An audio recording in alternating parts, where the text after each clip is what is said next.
Cabin mate 24 hours study hall and work space mobile app download చేసుకుని ఇప్పుడే మీ cabin book చేసుకోండి. కశ్మీర్లోని పెహల్గాంలో అత్యంత అమానుషంగా అమానవీయంగా టూరిస్టుల మీద చేసినటువంటి దాడి పట్ల దేశమంతటా కూడా వ్యతిరేకత వ్యక్తమవుతున్నటువంటి పరిస్థితి. సో ఇదే విషయంలో మనతో మాట్లాడేందుకు ప్రస్తుతం మనతో పాటు లైవ్ కాల్లో అందుబాటులో ఉన్నారు జై భారత్ పార్టీ వ్యవస్థాపక అధ్యక్షులు, మాజీ జేడీ సిబిఐకి, అలాగే ఐపీఎస్ ఆఫీసర్, గతంలో ఆయన యాంటీ టెర్రరిస్ట్ స్క్వాడ్కి కూడా పనిచేసినటువంటి అనుభవం ఉన్న జేడీ లక్ష్మీనారాయణ గారు. ఒక్కసారి ఆయనతో మాట్లాడదాం. సార్ నమస్తే అండి. నమస్తే నిరుపమ్ గారు.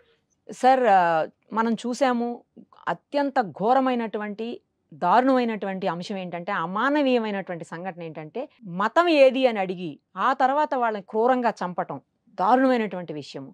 ఇలా అయితే మొత్తం అసలు ఎక్కడెక్కడైతే కశ్మీర్లో ఉన్నటువంటి టూరిజం ప్లేసెస్ ఉన్నాయో వాటికి వెళ్ళడానికి కూడా అందరూ భయపడే పరిస్థితి. ఇప్పటికే సింధు నదికి సంబంధించిన కూడా క్లోజ్ చేశారు. ఆ ఒప్పందాన్ని కూడా కొంతకాలం పాటు తాత్కాలికంగా నిలిపేసినటువంటి పరిస్థితి. అక్కడి నుంచి మన దగ్గరకు వచ్చే దారులన్నీ కూడా మూసేస్తున్నామని చెప్పారు. అలాగే ఏదైతే విదేశాంగ శాఖకు సంబంధించి ఉంటుందో అక్కడి నుంచి అధికారులను వెనక్కి పంపించేయటము, మన దగ్గర నుంచి పాకిస్తాన్ వాళ్ళని వెనక్కి పంపించేయటం, పాకిస్తాన్లో మన వాళ్ళని వెనక్కి తీసుకురావటం కూడా చెయ్యాలి అని చెప్పి నిర్ణయం తీసుకున్నటువంటి పరిస్థితి కేంద్ర ప్రభుత్వం. సేమ్ టైం సార్, మొత్తం దేశవ్యాప్తంగా కూడా పగ తీర్చుకోవాలి, కక్ష సాధించాలి వాళ్ళ మీద అనేటువంటి ఒక యుద్ధ వాతావరణం టైప్లో ప్రస్తుతం నెలకొన్నటువంటి దుస్థితి ఉంది. ఎందుకు సార్ ఈ దాడులు ఆగవా? ఇది కేవలం ఎప్పుడైతే 370 ఆర్టికల్ రద్దు తర్వాతనే ఈ ఎవరైతే ఇప్పుడు దాడి చేశారు ఈ ఉగ్రవాద సంస్థ కొత్తగా పుట్టుకొచ్చిందని, ఆ ఉగ్రవాద సంస్థకి దారుణమైనటువంటి వ్యక్తులు వెనకాల ఉండి పాకిస్తాన్ దేశమే ఉండి కూడా వీళ్ళని ఇలాంటి వాటికి ప్రోత్సహిస్తుందని చెప్పి చెప్తా ఉన్నారు. అలాంటి న్యూస్ వింటుంటే చాలా బాధ అనిపిస్తోంది. కులాలకి కోసం లేకపోతే ప్రాంతాల కోసం కొట్టుకోవటం చూసాం. మరీ దారుణంగా మతం అడిగి మరీ ఇలా చంపటం అనేది బాధాకరమైన విషయము. అందులో ఒక 4-5 రోజుల క్రితమే పెళ్లి చేసుకున్నటువంటి వ్యక్తి కూడా ఉన్నాడు. ఒక తండ్రిని పోగొట్టుకున్న చిన్న పిల్లోడు ఉన్నాడు. ఇలా పదుల సంఖ్యలో కుటుంబాలు నానా బాధపడుతున్నటువంటి పరిస్థితి. ఎలా సార్ అసలు యాంటీ టెర్రరిస్ట్ స్క్వాడ్కి ఒక చాలా కాలం పాటు మీరు పనిచేశారు. ఎలా అసలు ఇలా చెయ్యాలి అన్న ఆలోచన వాళ్ళు పైగా జవానుల రూపంలో వచ్చారని చెప్తున్నారు. అసలు అత్యంత హై అలర్ట్ ఉండేటువంటి ఏరియా అది, చాలా సెక్యూరిటీ ఉంటుంది. అలాంటి ప్లేస్లో ఇలా ఎలా జరిగింది? వీటిని ఎలా ఆపగలుగుతాం సార్ అసలు? పహల్గాంలో జరిగిన సంఘటన అత్యంత అమానవీయమైన ఘటన. అది అందరం కూడా ఖండించాలి. అంటే మానవ జాతే సిగ్గుతో తల వంచుకోవాల్సిన ఒక సంఘటన.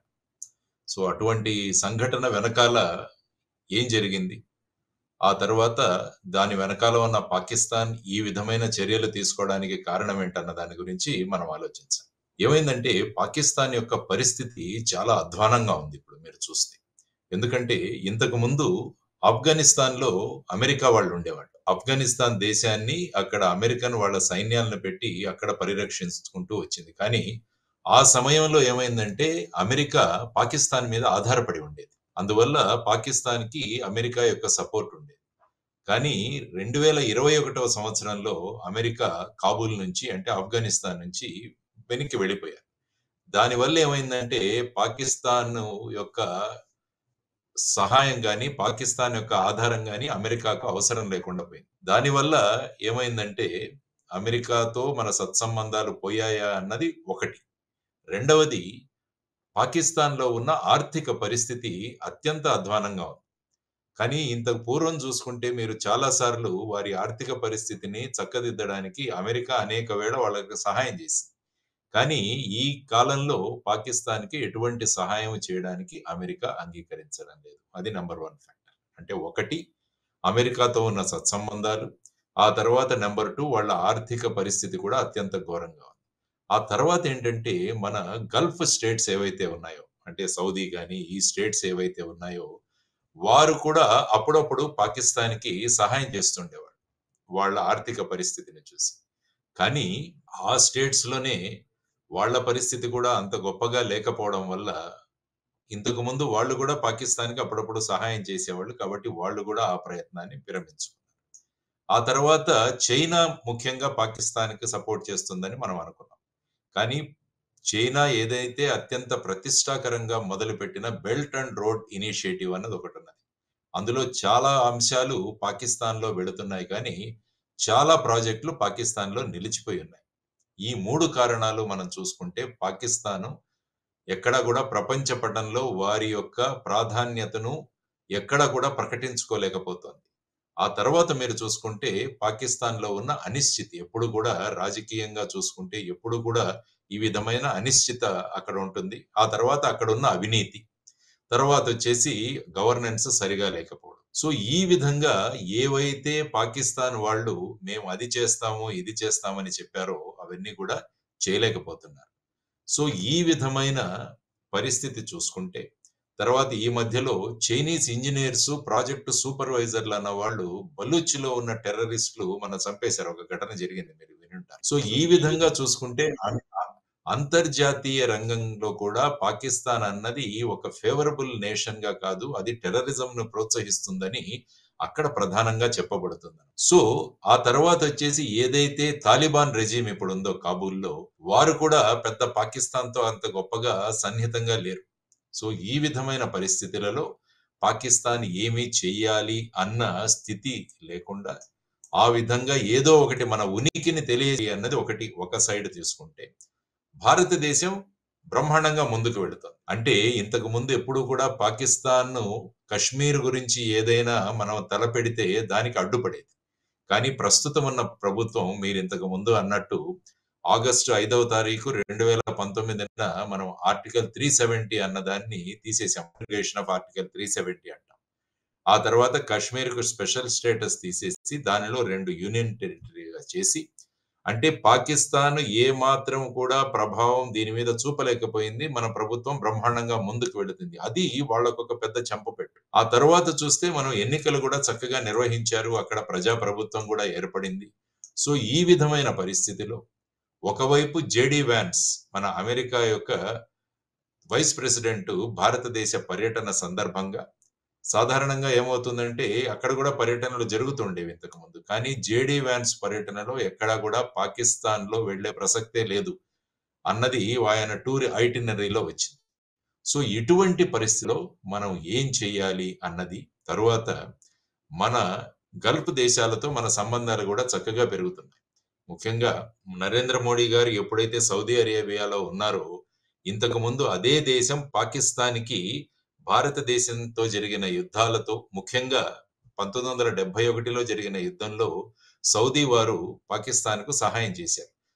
కానీ ఆ దేశంతో భారతదేశం సత్సంబంధాలు పెంచుకుంటోందన్నది వాళ్లకు వచ్చింది. కాబట్టి వీటన్నిటిని కూడా చూసుకొని ఫైనల్‌గా మా ఉనికిని తెలియజేయాలి అన్న ఉద్దేశంతో ఇటువంటి చర్యను చేపట్టారు. ముఖ్యంగా అక్కడున్న టెర్రరిస్ట్ ఆర్గనైజేషన్స్. ఇంతకుముందు లష్కర్-ఇ తైబా అన్న ఆర్గనైజేషన్ ఉండేది. ఆ ఆర్గనైజేషన్ యొక్క న్యూ అవుట్‌ఫిట్ వచ్చేసి ది రెసిస్టెన్స్ ఫోరం, టీఆర్ఎఫ్ అని. వారు మళ్ళా వాళ్ళ ఉనికిని తెలియజేసుకోవడానికి ఈ విధమైన అటాక్ అన్నది, ఎందుకంటే టూరిస్టు విపరీతంగా పెరుగుతున్నారు. మీరొకసారి జమ్మూ అండ్ కాశ్మీర్‌లో జరుగుతున్న ఇన్వెస్ట్‌మెంట్‌లు చూసినా కూడా చాలా గొప్పగా జరుగుతున్నాయి. మీరు 2023, 24 చూస్తే సుమారుగా ఐ థింక్ 3200 కోట్ల దాకా అక్కడ ఇన్వెస్ట్‌మెంట్ పెట్టడం జరిగింది. ఆ తర్వాత టూరిస్టుల సంఖ్య కూడా పెరిగింది. తర్వాత పర్ క్యాపిటా ఇన్‌కమ్ కూడా పెరిగింది జమ్మూ అండ్ కాశ్మీర్ వారిది.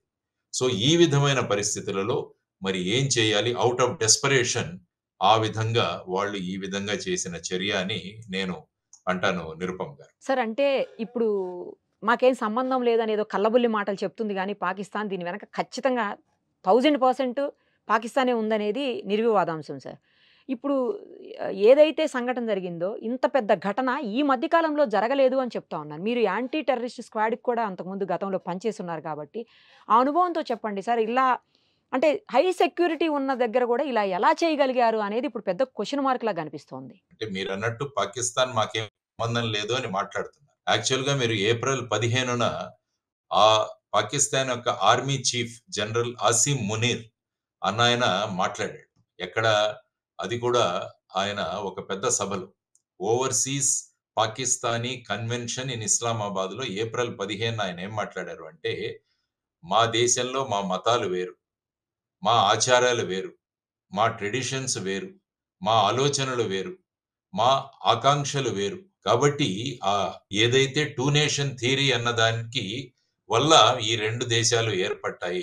కాబట్టి మేము ఒక దేశం కాదు, మేము 2 దేశాలే అని ఆయన మాట్లాడాడు ఏప్రిల్ 15న. ఆ తర్వాత అక్కడ ఒక ఆర్గనైజేషన్ ఉంటుంది ఐఎస్ఐ అని, ఇంటర్ సర్వీసెస్ ఇంటెలిజెన్స్ అని.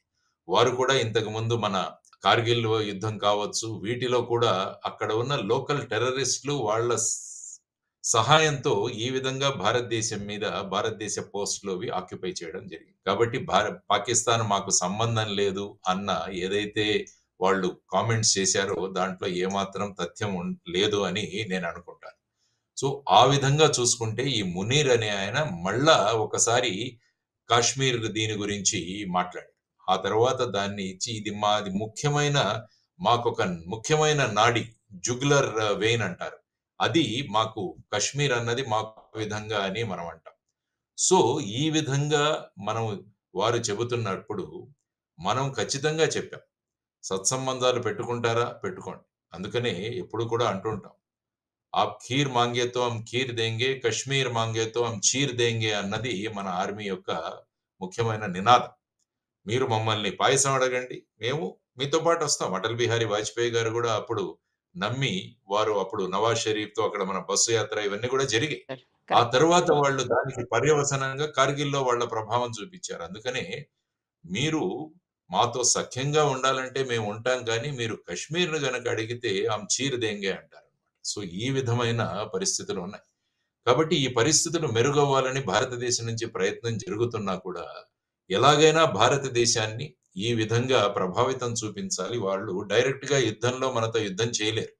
అందుకనే వాళ్ళు ఈ ప్రాక్సీ వార్ అన్నది మొదలు పెట్టారనమాట. అంటే అప్రత్యక్ష యుద్ధం. అందులో ముఖ్యంగా ఈ టెర్రరిజాన్ని ప్రోత్సహించడం, తరువాత నార్కోటిక్స్ మన దేశానికి, మన యువతరాన్ని నిర్వీర్యం చేయడానికి నార్కోటిక్స్ పంపించడము, ఆ తర్వాత భారతదేశంలో ఫేక్ కరెన్సీ పంపించడం. ఈ విధంగా అప్రత్యక్ష యుద్ధం అన్నది పాకిస్తాన్ మన దేశంతో చేస్తూనే ఉంది. యాక్చువల్గా ఈ రోజు మీరు పేపర్ చూస్తే నేషనల్ ఇన్వెస్టిగేటింగ్ ఏజెన్సీ ఎన్ఐఏ అన్న సంస్థ గుజరాత్ లో ముంద్రా పోర్ట్ లో పట్టుబడ్డ సుమారుగా 21 టన్నుల నార్కోటిక్స్ ఏదైతే ఉందో దానికి మూలం పాకిస్తానే.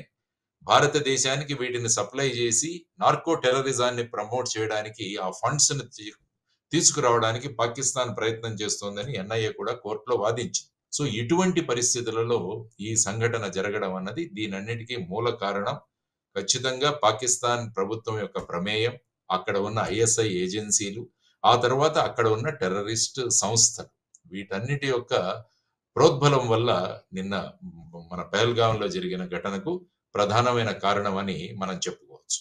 యాక్చువల్ గా మీరు చూసుకుంటే యాంటీ టెర్రరిజం స్క్వాడ్ లో మేము పనిచేస్తున్నప్పుడు కూడా ఒక మాడ్యూల్ ఒకటి బ్రేక్ చేశాం. సుమారుగా 16 AK-47లు, 3200 AK-47 అమ్యునిషన్లు, RDX, గ్రెనేడ్స్, వీటిలన్నింటినీ పట్టుకోవడం జరిగింది. దాని వెనకాల ఉన్న 25 మంది గ్యాంగ్ ను కూడా పట్టుకొని వాళ్ళందరికీ కూడా యావజ్జీవ కారాగార శిక్ష విధించింది మహారాష్ట్రలో. ఇప్పుడు వాళ్ళంతా కూడా జైల్లో ఉన్నారు. వాళ్ళను ఇంటరాగేట్ చేస్తున్నప్పుడు ఏంటంటే ఇక్కడ ఉన్న వాళ్ళను తీసుకువెళ్లి కశ్మీర్ లో వాళ్ళకు ట్రైనింగ్ ఇచ్చి వాళ్ళని మళ్ళా భారతదేశంలో ఈ విధమైన చర్యలు చేయాలని చెప్పేసి వాళ్ళు ప్రోత్సహిస్తుంటారని స్పష్టంగా తెలిసింది. సో ఇటువంటి ప్రయత్నాలు అన్నది పాకిస్తాన్ ఎప్పుడు కూడా కొనసాగిస్తూనే ఉంటుంది. కాబట్టి మనం అప్రమత్తంగా ఉండాలి. తర్వాత ముఖ్యంగా నిన్న జరిగిన సంఘటనలో మరి ఇంటెలిజెన్స్ ఫెయిల్యూర్ ఏమైనా అయిందా అన్నది కూడా మనం ఆలోచించాల్సిన అవసరం. ఎందుకంటే ఇంత మంది టూరిస్టులు అక్కడ పెరుగుతున్నప్పుడు మనం ఎప్పుడు కూడా ఈ సమస్య ముగిసిపోయింది అన్న భావన ఎప్పుడు కూడా రాకూడదు. మనం ల్యాబ్స్ కనిపిస్తోంది అని కొంతమంది అంటున్నారు సార్. అంటే ఏమవుతుందంటే మనం డిస్పాషనేట్ గా దీని గురించి ఆలోచించాలి. అంటే ఈ విధంగా వాళ్ళు చేసిన చర్య నిందనీయం, దానికి ప్రత్యుత్తరం ఇవ్వాల్సిందే, దేర్ ఇస్ నో డౌట్.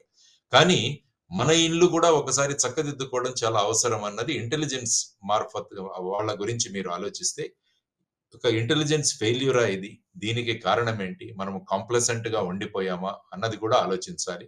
ఆ తర్వాత ఏ విధంగా ఈ విషయాన్ని మనం అంతర్జాతీయంగా ఇప్పుడు చూసుకుంటే ప్రపంచంలో ఉన్న అన్ని దేశాలు దీన్ని ఖండించాయి, ఈ చర్యను అన్ని దేశాలు ఖండించాయి. కాబట్టి ఇంటర్నేషనల్ లెవెల్లో మనం పాకిస్తాన్ వాళ్ళు ఇంకా కూడా ఈ విధమైన టెర్రరిజాన్ని ప్రోత్సహిస్తున్నారన్నది మనం యునైటెడ్ నేషన్స్ కానీ మిగతా ప్లాట్ఫామ్స్ మీద మనం తీసుకువెళ్లాల్సిన అవసరం. ఆ తర్వాత నిన్న జరిగిన సిసిఎస్ మీటింగ్ లో వాళ్ళు కేబినెట్ కమిటీ ఆన్ సెక్యూరిటీ మీద వారు తీసుకున్న నిర్ణయాలు మీరు ఇంతకు ముందే చెప్పారు. ముఖ్యంగా ఎప్పుడో 1960లో చేసుకున్న ఈ వాటర్ ట్రీటీ ఏదైతే ఉందో మనం దాన్ని కూడా మనం నిలుపుదల చేయడం, తర్వాత మీరన్నట్టు అక్కడ ఉన్న సిబ్బందిని, తర్వాత ముఖ్యంగా పాకిస్తాన్ ఎంబసీల్లో వాళ్ళ ఆర్మీ పర్సన్స్ ఎవరైతే ఉన్నారో వాళ్ళందరినీ కూడా వెనక్కి పంపించమని, ఆ తర్వాత వీసాలు ఏదైనా మనమంతా సార్క్ కంట్రీస్ లో ఒక ఒప్పందం ఉంది. మనకన్ని వీసాలు వాళ్ళకి సులభతరంగా ఇవ్వాలని. కాబట్టి ఇక పైన పాకిస్తాన్ నేషనల్ ఎవరికీ కూడా ఈ వీసాలు ఇవ్వము. ఎవరికైతే ఆల్రెడీ వీసాలు ఉన్నారో వాళ్ళు 48 గంటల్లో భారతదేశాన్ని విడిచి వెళ్ళిపోవాలని కూడా తీసుకున్న నిర్ణయం జరిగింది. కాబట్టి ఇవి మనం తీసుకున్న నిర్ణయాలు.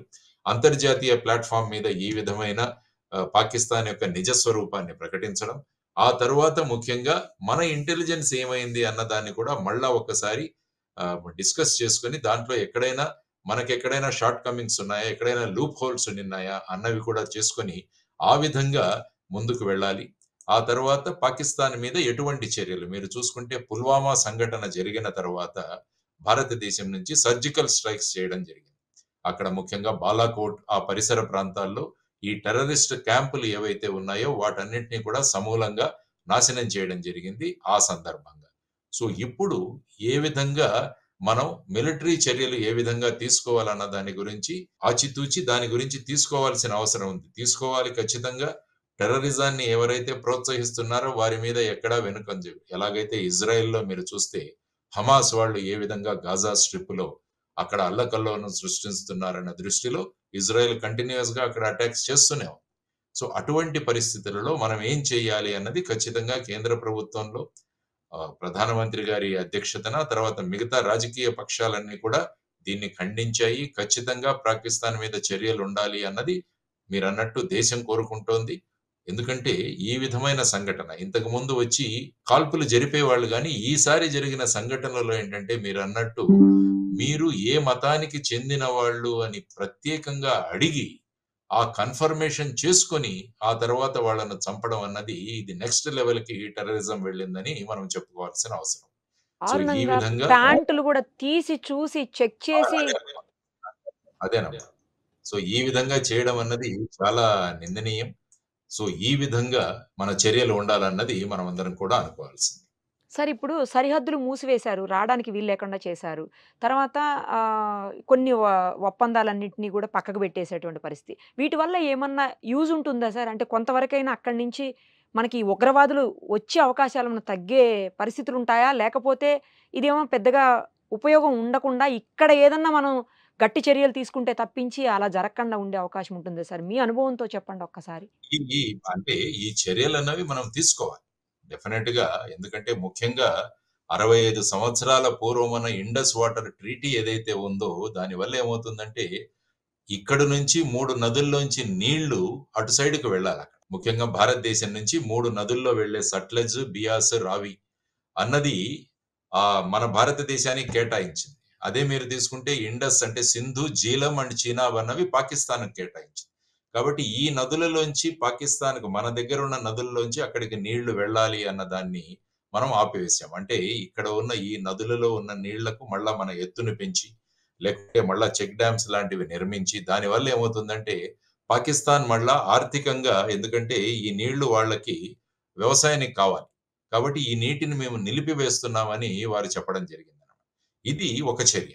ఆ తర్వాత మిగతా చర్యలు మీరు చెప్పారు. వాళ్ళ స్టాఫ్‌ను విత్‌డ్రా చేయడము, వీసాలు మనం విత్‌డ్రా చేయడము ఇవన్నీ కూడా దౌత్య సంబంధంగా మనం ఏం చేయగలం అన్నది చూపించిన విషయం. ఎప్పుడైనా ఏదైనా విషయం ఇలా జరిగితే ఒకటి దౌత్య సంబంధాల రూపంలో కొన్ని చర్యలు తీసుకుంటారు. తర్వాత బైలేటరల్ రిలేషన్ 2 దేశాలకు ఉన్న రిలేషన్స్ అంటే ఈ ఎంబసీ సంఖ్యను తగ్గించడం. ఇంతకుముందే 50 చేశారు. ఇప్పుడు దాన్ని 30 దాకా తగ్గించేస్తున్నారు. సో ఈ విధంగా ఆ తరువాత బేసిక్‌గా మిలిటరీ చర్యలు ఏంటి ఉండాలి అన్నది కూడా ఒక ఆలోచన జరిగి ఉంది. దాన్ని బట్టి వాళ్ళు ఖచ్చితంగా ఒక నిర్ణయం తీసుకుంటారు. అనుభవమైన నేతృత్వం ఉంది. కాబట్టి ఈ అనుభవమైన నేతృత్వంతో తర్వాత జమ్మూ అండ్ కాశ్మీర్‌లో ఉన్న గవర్నమెంట్‌ని కూడా కాన్ఫిడెన్స్‌లోకి తీసుకోవాల్సిన అవసరం చాలా ఉంది. ఎందుకంటే అక్కడ ప్రజలు ఎన్నుకున్న ప్రభుత్వం నేషనల్ కాన్ఫరెన్స్. కాబట్టి పొలిటికల్ విభేదాలు పక్కన పెట్టేసి ఆ ప్రభుత్వాన్ని కూడా కాన్ఫిడెన్స్‌లోకి తీసుకొని మనం ఏ విధంగా పరిస్థితిని అభివృద్ధి చేయవచ్చు అన్నది కూడా ఆలోచించాల్సిన అవసరం చాలా ఉంది. ఆ తర్వాత మిలిటరీ చర్యల గురించి ఐ థింక్ వారు యోగ్యమైన నిర్ణయం తీసుకుంటారని నేను అనుకుంటాను. Right sir. నిజంగానే. ఎందుకంటే యావత్ దేశం కూడా భారతీయులంతా ఎదురు చూస్తున్నటువంటి పరిస్థితి సార్. ఇక్కడైతే మతాలకి సంబంధం లేకుండా అందరూ చర్యల్ని వ్యతిరేకిస్తున్నారు. జరిగినటువంటి ఉగ్రవాద చర్యలు ఏవైతే ఉన్నాయో వాటిని. సేమ్ టైము కక్ష తీర్చుకోవాలి, ప్రతీకారం చెయ్యాల్సిందే అని చెప్పేసి చాలా నిన్నైతే చిన్న చిన్న పిల్లలు మాట్లాడుతుంటే కూడా చూశాను సార్ నేను. ఏదో ఒకటి చెయ్యాలి, మోడీ తాత ఏదో ఒకటి చెయ్యాలి అని చిన్న పిల్లలు అంటుంటే పార్క్‌లో నాకు ఆశ్చర్యం అనిపించింది. నేను ప్రత్యక్షంగా చూశాను. అంటే అందరిలో కూడా తీవ్రమైన వ్యతిరేకత వచ్చినటువంటి పరిస్థితి ఉంది సార్ ఈ ఘటనను. ఇంత పెద్ద ఘటన ఈ మధ్య కాలంలో ఎప్పుడు జరగలేదని వింటున్నాం సార్. నిజమేనా సార్? అంటే మనం జరిగిన పుల్వామా ఘటన తర్వాత ఘటన సార్. తీసుకుంటే అందులో మన సిఆర్‌పిఎఫ్ వాళ్ళు అక్కడ డ్యూటీ రిప్లేస్‌మెంట్ కోసం వెళుతున్నప్పుడు ఆ సందర్భంగా జరిగిన ఇన్సిడెంట్. ఐ థింక్ ఫిబ్రవరి 14న జరిగిందనుకుంటానది.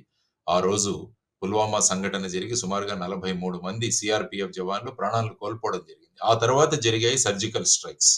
ఆ తర్వాత మధ్యలో ఈ వారు అక్కడి నుంచి లోపలికి రావడానికి ప్రయత్నము, తర్వాత టెర్రరిస్ట్‌లను మట్టుపెట్టడం, తర్వాత మన ఆర్మ్డ్ ఫోర్సెస్ మీద కూడా వాళ్ళు చాలా మందిని వాళ్ళు కూడా చర్యలు తీసుకున్నారు. మన వాళ్ళు కూడా వీర జవానులు చాలా మందిని వాళ్ళు ప్రాణాలు కోల్పోయారు. ఇవన్నీ కూడా జరుగుతున్నాయి ఈ సంఘటనలు. ఎందుకంటే ముఖ్యంగా ఆర్టికల్ 370 అన్నది తీసివేయడం, తర్వాతొచ్చేసి అక్కడ ప్రజాప్రభుత్వం ఏర్పాటు చేయడము, తర్వాత పాకిస్తాన్‌కు ఎటువంటి స్థానము ఇవ్వకుండా, వారికి ఎటువంటి మాట్లాడేదానికి ఒక ఛాన్స్ కూడా ఇవ్వకుండా భారతదేశం ఈ విధంగా చేయడం వల్ల వాళ్ళు సైకలాజికల్‌గా వాళ్ళు చాలా కుంగిపోయి ఉన్నారు.